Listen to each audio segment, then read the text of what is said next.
Happy Tuesday, March 23rd, everyone. Our learning objectives for today are we will be able to understand what a rate is and give an example. We will then be able to find the unit rate when given a rate. Our agenda, you should have already worked on Success Maker. We are going to go through lesson 11-1, unit rate. And then your homework for tonight is Math Excel 11-1.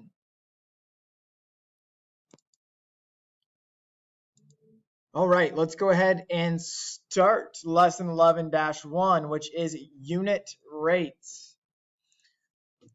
Rate, make sure you're filling this in your guided notes. A rate is a ratio involving two quantities measured in different units. Okay, so that's the big thing there. A ratio is comparing two different numbers, but now our numbers have different units. Okay, then unit rate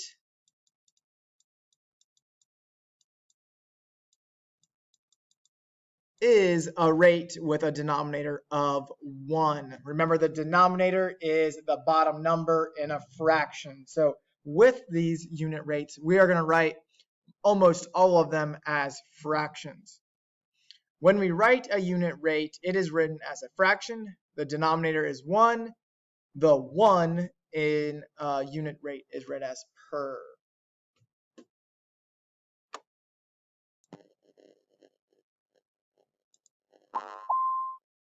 Suppose there are 6 apples and 3 people. You can write the rate 6 apples per 3 people. When you divide the apples evenly, each person gets 2 apples. So the unit rate is 2 apples per person. A rate is a ratio. Just like the example we just saw with the people and apples. If we have 6 apples, so I'm going to say 6a over 3 people. We need to get our denominator, which is the bottom number in a fraction, to 1. So I know this has to be 1 person.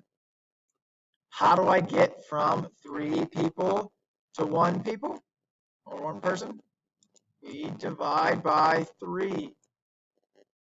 Whatever I do to my denominators, I need to do to my numerators to keep them equivalent. So I divide that by 3. That's how you get 2 apples per person. Again, this is the work we'll be expecting right here. Let's go ahead and move on to part 1.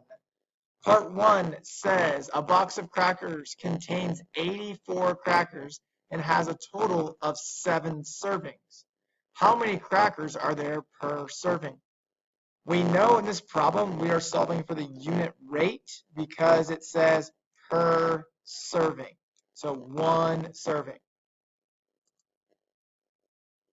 Right, here's the same question in your guided notes. We need to write the rate. The rate is 84 crackers in 7 servings. 7 servings.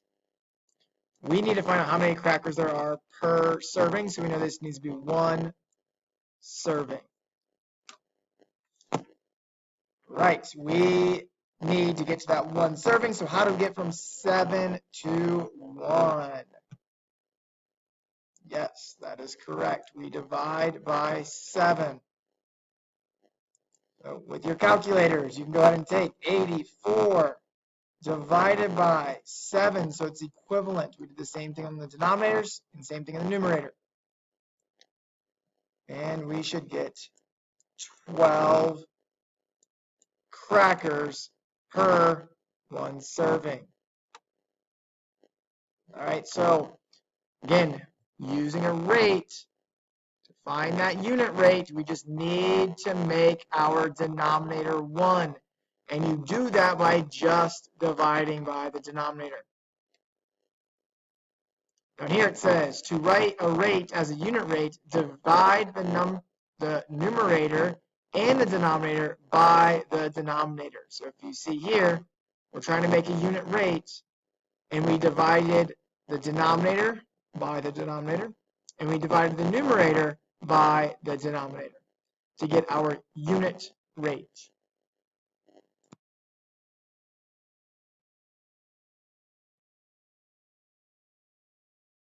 All right, it says the trunk of a tree grew approximately 4 inches in width in 16 years. How much did the tree trunk grow per year?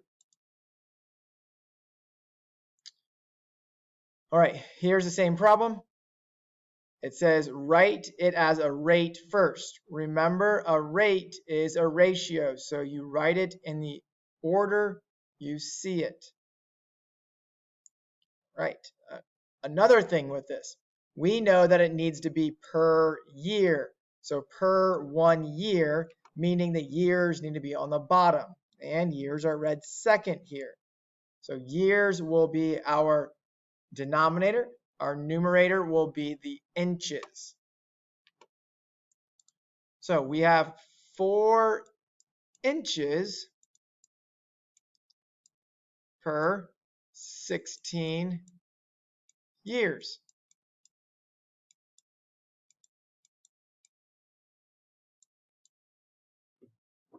So our question is, how much did the tree trunk grow per year? We need to get our year to 1 year. Again, to get to the unit rate, to get 1 in your denominator, you just divide by the denominator. So we divide by 16. 16 divided by 16 is 1. So then we take 4 divided by 16. Remember, it is 4 divided by 16. When you do that, you can use a calculator. 4 divided by 16. We should get 0 and 25 hundredths inches per year. So that is our unit rate for the growth of the tree. Our answer does not always have to be a whole number. It can be a decimal.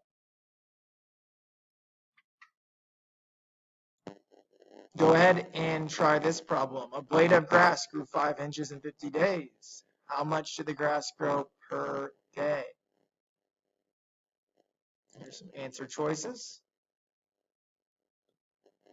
Let's go ahead and start with our rate. 5 inches in 50 days. We need to get to 1 day because it says per day. And I would divide by, yes, 50. You divide by 50 because 50 divided by 50 gives us 1. Do the same thing on the top. Divide by 50. 5 divided by 50 is 0 and 1/10 of an inch per 1 day. So the answer is C. All right, let's go ahead and move on to part 3. So you should be on part 3, water usage. And this is where taking a shower, if your parents ever get upset with you, oh my goodness, you're taking just the longest shower. It's because the longer the shower you take, the more gallons of water you use.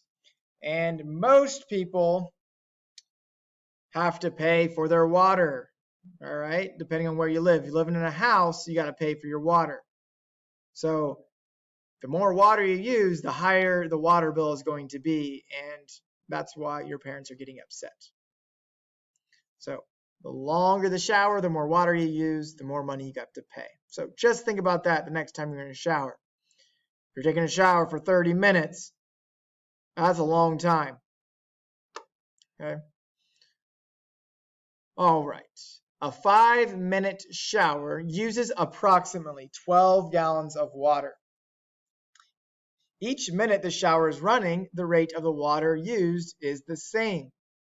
So use this rate to complete the table. So the only thing that we know is that if we spend 5 minutes in the shower, we're going to use 12 gallons of water.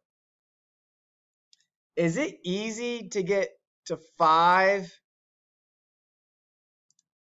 to 12? I mean, you're going to be multiplying by a number that is not a whole number. Or for example, how do we get from 5 to 2?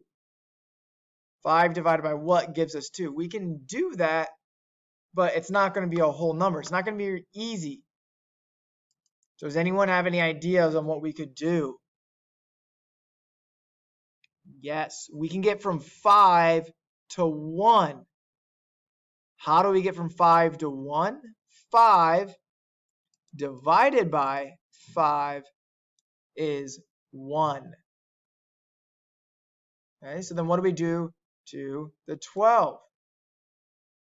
Yes, we divide by 5.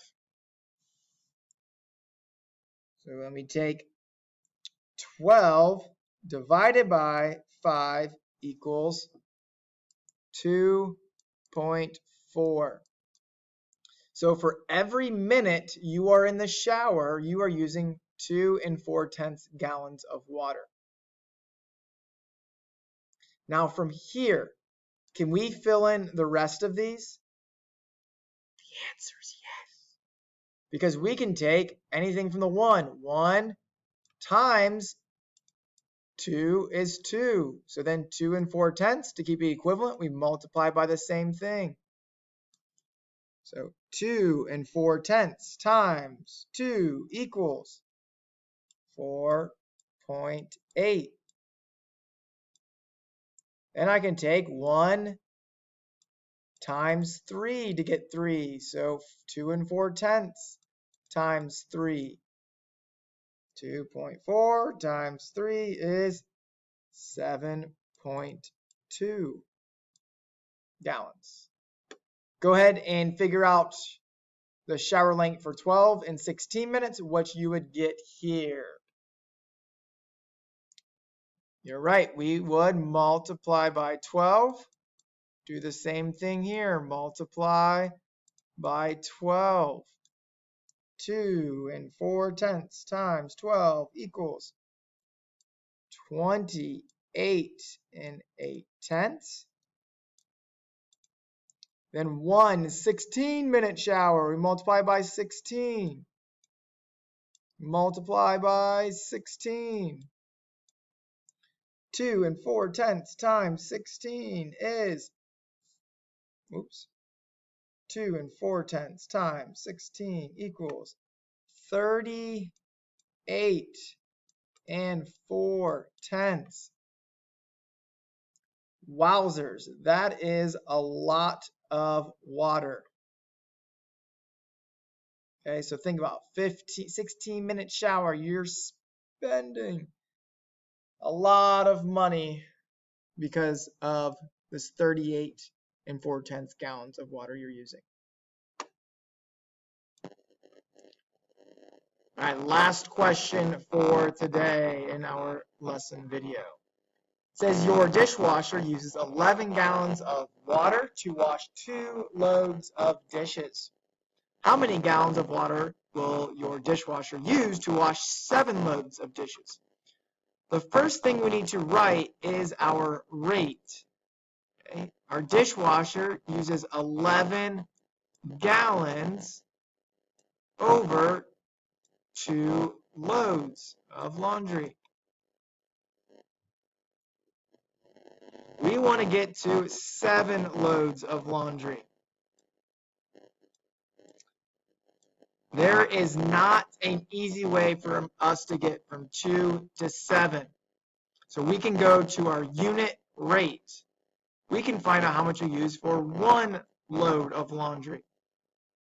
So To get from 2 to 1, we divide by 2. We divide by 2. So 11 divided by 2 gives us 5 5/10 gallons for 1 load in the dishwasher. Then we want to get to 1 load to 7 loads. Multiply by 7.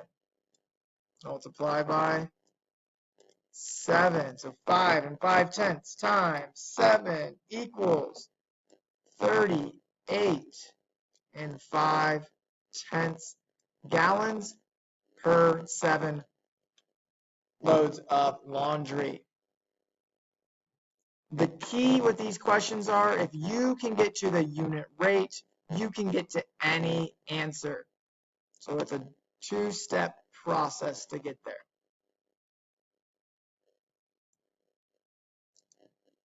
Hopefully you've understood how to write a rate and give an example, and you can find the unit rate when given a rate. A hint with that is just divide by the denominator so that the denominator becomes 1. Do the same thing to the numerator, and you have your unit rate. At this time, if you have time left in class or if you're at home, you can go ahead and get started on Math Excel 11.1 homework.